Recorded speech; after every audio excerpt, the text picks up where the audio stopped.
My lords, I want to begin by paying tribute to the noble Lord Austin of Dudley, who sadly is not able to be in his place today.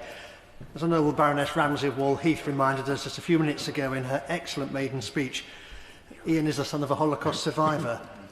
It was he who helped me understand the significance of this day, long before either he or myself were members of your lordship's house.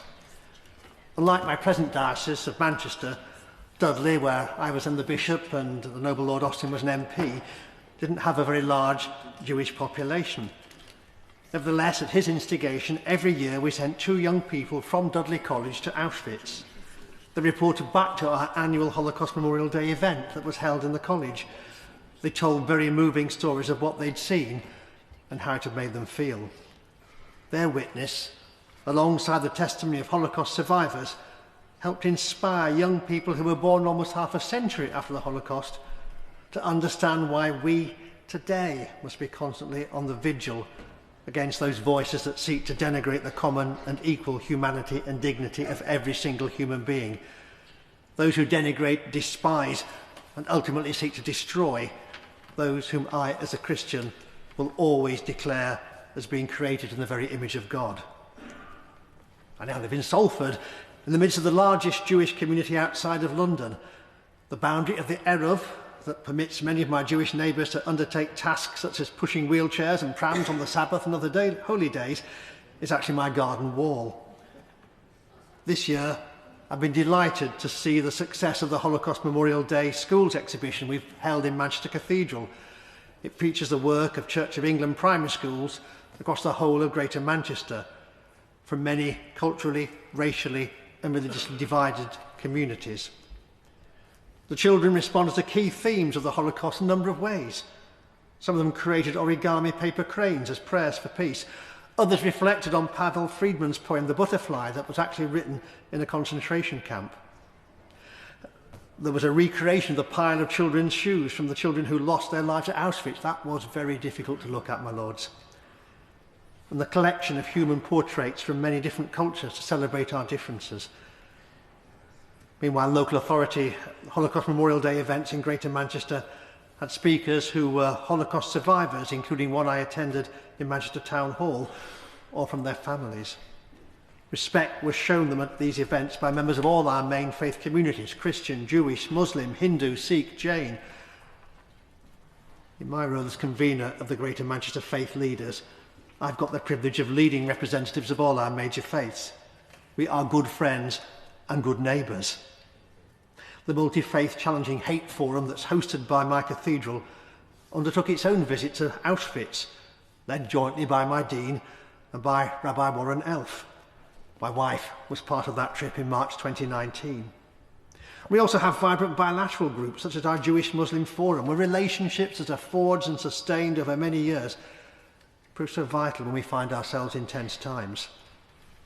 And I'm privileged to work closely with the Jewish Representative Council and to use my voice here in your Lordship's house to raise concerns that they and other faith communities have first prompted me about. My Lords, the Church of England teaching document entitled God's Unfailing Word that was published in 2019 speaks of attitudes towards Judaism over many centuries as providing a fertile seedbed for murderous anti-Semitism, and of the need for Christians to repent of the sins of the past towards our Jewish neighbours, and the part played by flawed Christian theology in promoting negative stereotypes of Jewish people.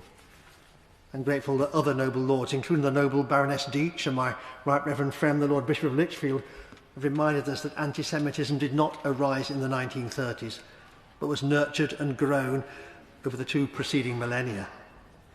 There can be no overlap between the truth of our witness to Christ, which is the task of theology to articulate, and the darkness of anti-Semitism. We have a duty as Christians to be alert to the continuation of such stereotyping and to resist it. My Right Reverend friend was a member of the group that wrote this document, but I note he was too modest to refer to that in his own speech earlier. My Lord, remembering the Holocaust serves as a bulwark against the ever-present forces that across the world seek to resurrect vile, violent and murderous anti-Semitism, or to perpetrate fresh genocides against other targeted groups. This year marks 30 years since the Srebrenica massacre, when more than 8,000, mainly men and boys, were killed in just a few days by the Serb forces. And I'm proud that in Manchester we, again together as all our faiths and others, we commemorate Srebrenica Memorial Day each year. My lords, in Britain we take pride, I take pride in our pluralistic society, a society where people are free to practice their religion, express their identity, and should be able to live without fear of persecution. But we must never take those freedoms for granted. They are the product of a long history of struggle and sacrifice, yet as other noble lords have said, they remain under attack, even in the UK, even today. We must make sure that atrocities such as the Holocaust never happen again. We must speak up, act up, when anti-Semitism, racism or xenophobia happen. As a schoolboy in Manchester, I studied alongside many fellow pupils who were Jewish. Most of them would have lost family members in the Holocaust. Simply being boys together, we didn't have girls in those days in my school, they still don't, taught me that we were one humanity under the skin.